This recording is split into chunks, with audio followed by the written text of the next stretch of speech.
My school just went on lockdown. The school shit sure as hell isn't human.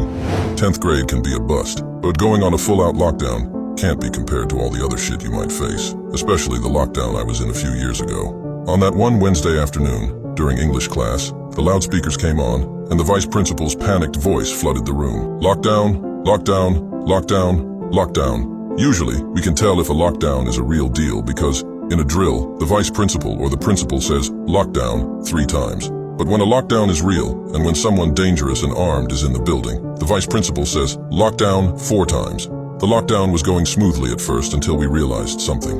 A girl, Linda, was in the washroom, and she hadn't gone back for 10 minutes since the lockdown started. Our 7-foot-tall, 300-pound English teacher bravely volunteered to go check if everything was okay. Honestly, I don't think a bullet could even pierce his skin enough to reach his vital organs. When the teacher hadn't returned in 20 minutes, we started to panic. What the hell is going on? They should be fucking back, one kid said. They're probably dead. When is this over? Everybody shut the fuck up. We wait 10 minutes until Mr. Johnson comes back, and if they don't come back, Somebody screamed in the hallway, a female voice. One of my best friends, nicknamed Blame, pulled me aside from the chaos. Blame was allegedly part of a gang. He dressed in hood clothes, always carried a switchblade on him, and never spoke in full sentences. Yo dog, shit's going on? Blame asked. I replied, I don't know. Why the fuck isn't Mr. Johnson coming back? Someone is outside, and by the looks of it, they're armed. Another scream echoed into the hallway. Linda ran down the hallway, like that cliché girl in every slasher film, and she started banging on the door. Let me in, she screamed. Yo girl, calm down, Blame said. Calm down, stop fucking around. What's going on? I asked. Let me in, something is chasing me. This isn't funny, Linda, Dan said. Dan slowly removed the barricade and unlocked the door, and he stepped out. Through the window in the door, I could see him asking Linda something when something we couldn't see tripped Linda and dragged her, screaming. Fuck! Dan screamed. He desperately tried to run back to the door, but the thing we couldn't see grabbed him and started dragging him along the floor. He kicked, screamed, and punched. But whatever had a hold of him was stronger. The 2 freshmen were dragged to the other hallway, where we couldn't see them anymore. The screams eventually cut off.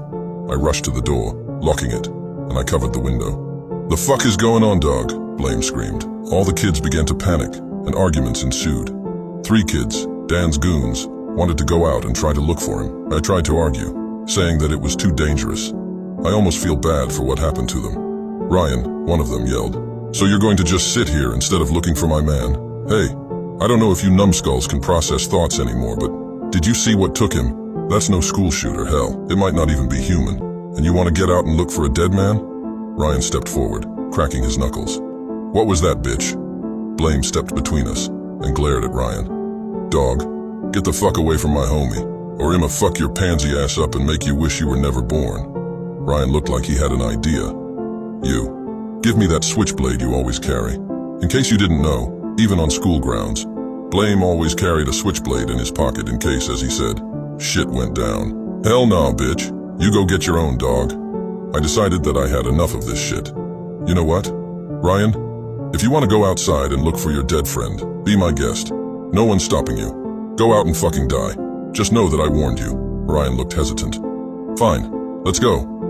He looked at the silent group of sophomores, at his jocks. When they didn't come, Ryan screamed, Let's go, you pussies! And they went outside, into the dark hallways.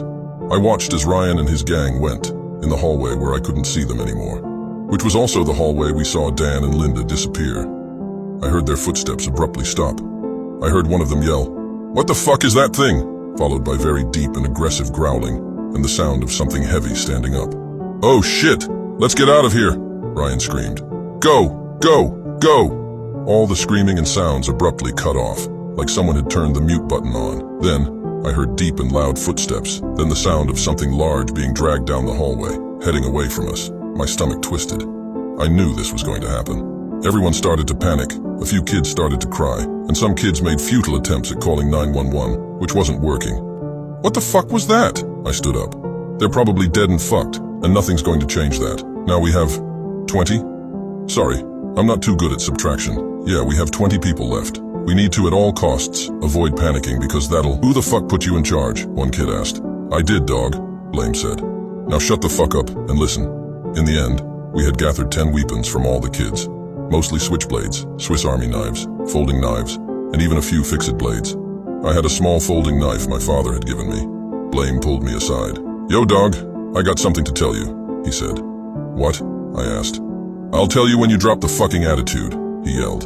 I have a gun, I raised my eyebrows. Are you serious? I asked. Yeah, dog. Blame pulled up his hoodie, revealing a 9mm pistol sloppily holstered in his belt.